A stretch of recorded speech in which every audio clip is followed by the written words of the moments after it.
All right, everybody, welcome back. Good afternoon. More defensive tackles to take a look at here. And now we're kind of in that range where I think we can consider making something happen.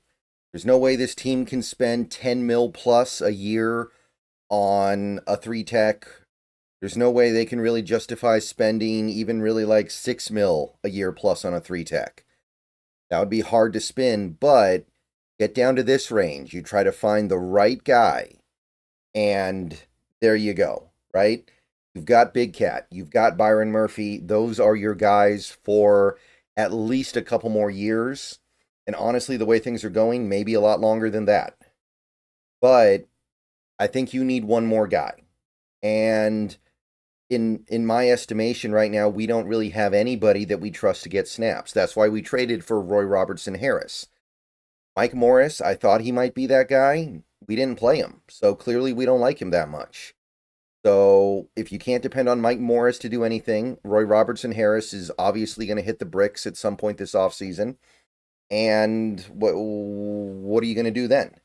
You don't really have anything. Miles Adams is gone. Not that he was ever really good, but that was maybe your guy that you were looking at to develop into something that could give you 15 decent snaps a game. Now, no.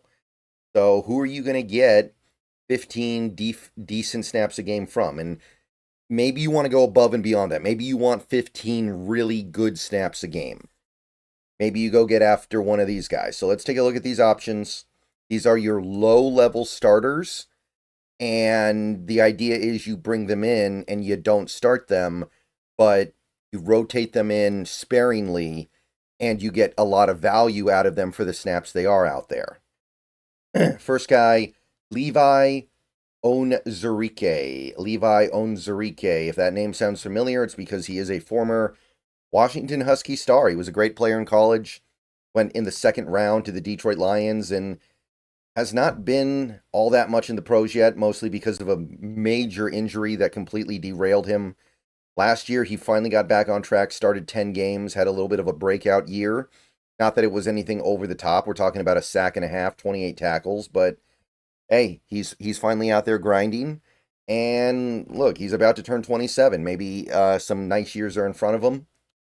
PFF thought he played well last year, 69.4. That's 33rd out of over 215 qualifying defensive linemen. That's 635 snaps, by the way. That is not a meaningless sample size. That is a real season for a defensive lineman, especially a depth guy. And the year before that, not that he played much, but he was graded well, 68.1. So not trying to take anything away from that, really. It's 132 snaps. But there is evidence that there is a pretty good player in here somewhere. Now, Spotrac is giving him the old 2 years, $9.1 million deal. So just shy of $5 million. Multi-year deal, which I kind of like. That gives you a little bit of flexibility to push the money back. So I'm intrigued. There's definitely something here. You could argue that he's a little too good for the role we would ask him to play, but I think we're now at the point where we don't really have to think about that as much. These are not players that should be handed anything. Levi, sorry, how do you pronounce it? I always mess this up. I always want to go Onwuzurike, but it's Onwuzurike, which is really bad because he used to play for the college team I root for. But I don't think this guy should be handed anything, right? He should have to earn his playing time. Like even last year when he played good, it wasn't anything so great that he should be entitled to playing time. So not a bad idea. Sebastian Joseph-Day, next consideration here. Going to turn 30 in a month. Former Super Bowl champ with the LA Rams. Has bounced around a little bit since then. Spent some time on the Chargers, the Niners. Didn't really play on the Niners that much. Was on the Titans last year, just kind of rolling around trying to find some place where he can set up permanent residence. So just trying to find that home here. Now, Joseph-Day has done a little bit of work at nose tackle before, but it's been a while. Near as I can tell, in recent years, he has kind of transitioned to that three-tech role full-time. So that is mostly what you would get. The FF liked him a lot last year on that really bad Titans team. 70.3, 28th in the league. Almost 500 snaps. So age is starting to become a little bit of a consideration. Maybe not so much that he needs to become a, bit part player, but you might be kind of, in a good way, overdoing it if you bring this guy on board to be your 3 tech behind Big Cat and Murphy.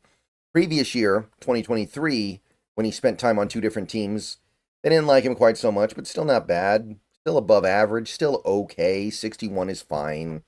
600 snaps too.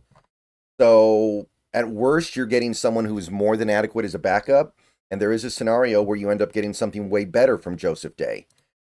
Botrack has a page for him, 2 years, $9 million, basically the same as Levi. So I would probably prefer Onwuzurike because of his youth. Joseph is probably a little bit more of a safer bet, though, because he's produced more and been good for a longer time than Levi, who has arguably never really been that good. But it depends on what you value, right? It just kind of depends on how you want to play it. I think it's a decent idea. I'm not in love with it, but it'd be okay. Next name, Javon Kinlaw. Complicated stuff here. So Kinlaw, most of you guys probably remember, 14th overall pick with the Niners in 2020. I loved him. I thought he was going to be great in the NFL, and it didn't hit. Never worked out. He just kind of bobbed around, got injured a lot in San Francisco. When he finally had a full season, full opportunity slate in 2023, there just wasn't enough going on. Last year went to the Jets, and maybe he would have done better if Saleh had been there all year, because Saleh was part of the coaching staff that drafted him. But either way, the numbers are okay. 4.5 sacks for an interior lineman is good, right? Like that's something that you can point to and be like, okay, I like this. PFF is not a fan, though. They've ranked him poorly pretty much every year of his career that I can recall. 53.4 last year, which was in the bottom half for defensive linemen, on 700 snaps, so it's a good sample size. If he was good, he would have showed it a little bit more than this, you would think. And the previous year, it was even worse. This was the last year in San Fran when he actually started, 6 games and got to play in all 17. Almost 500 snaps, 49.6. That tells you there's something pretty bad here. Mostly they dock him on his run defense, so I guess there's some pass rush value, but this one would be a little bit harder just to justify, especially because the fact that he had 4.5 sacks, as well as his draft pedigree, and by the way, it was 12 pressures. 4.5 sacks, 12 pressures. That implies a decent amount of luck. You're probably going to have to pay him more than you should because of the name rec. So, guy's going to turn 28 in October, so this should be his prime. I don't know if that's going to help him, but his most recent contract with the Jets was 1 year, $7.25 million. So, they pushed a lot of that money into void years. I understand that, of course, but it was a 1 year, $7.25 million deal. He's not going to get that again. But you're probably still looking at like 1 year, $4 million, and I just don't know if you're going to get 1 year, $4 million of value. You're going to get some good stuff. It seems like he's a decent enough pass rusher, at least capable, but if you believe what PFF is selling, the run defense is disastrous for Kinlaw, and for a depth guy that you just want stability from, I think that's probably going to be a little bit of a game-breaking issue. So not really into it. Naquan Jones would be the last guy in this video. Another guy who has bounced around a little bit the last couple years, spent some time on the Titans, then got traded, I think, or he got released. I can't remember for sure, with the Cardinals. But he's never really been a starter in this league. He started in certain extreme situations, like he started 5 games as a rookie, and since then, he started a grand total of 3 games, including 0 last year. Now, again, we're not looking for a starter. We're looking for a rotational guy. But 2024 was in some ways a little bit of a breakout year. He had 3 sacks, 27 tackles, and he just turned 27 a few days ago. So there's probably something here that he's going to parlay into meaningful money. I think it's a little bit of fool's gold. He only had 6 pressures last year to get his 3 sacks. That tells you that he's getting kind of lucky on the pressures that he does get, and he's not that impactful. But at the same time, I don't think he's necessarily bad either. PFF thought he was good, not stellar. 63.2, 64th in the league for defensive linemen. It's not a lot of snaps, 260 snaps, but I could see a team going, hey, let's sign this guy and give him more snaps. He'll have more production if you believe he's a good player. Previous year, by the way, they thought he was atrocious. Run defense in particular, just bottom of the barrel, 40.3. This was the year he got traded, so maybe that had something to do with it. And he only played 170 snaps, so we're not working with a lot of data, but we do what we can. So what we have in terms of Naquan Jones is a little bit of an unknown. He's a little like a poor man's Levi Onwuzurike, where he hasn't necessarily proven that he can be a really good player in this league, but there is some mild evidence that points towards the possibility of it.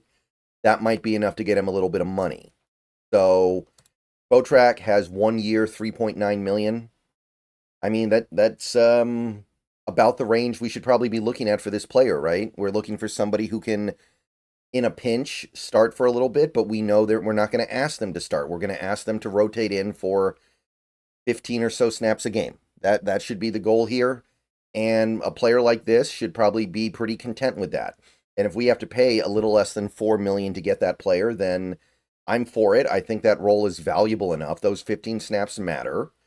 And getting to the end of the season with Leonard Williams and Byron Murphy not being completely exhausted is valuable too. Okay, so that's it for this tier. Next, we're going to start doing depth guys. These are guys who are going to be more on the cheaper realm. These are guys who are more purified backups in an ideal situation. Still valuable, though. See you guys later. Go Hawks.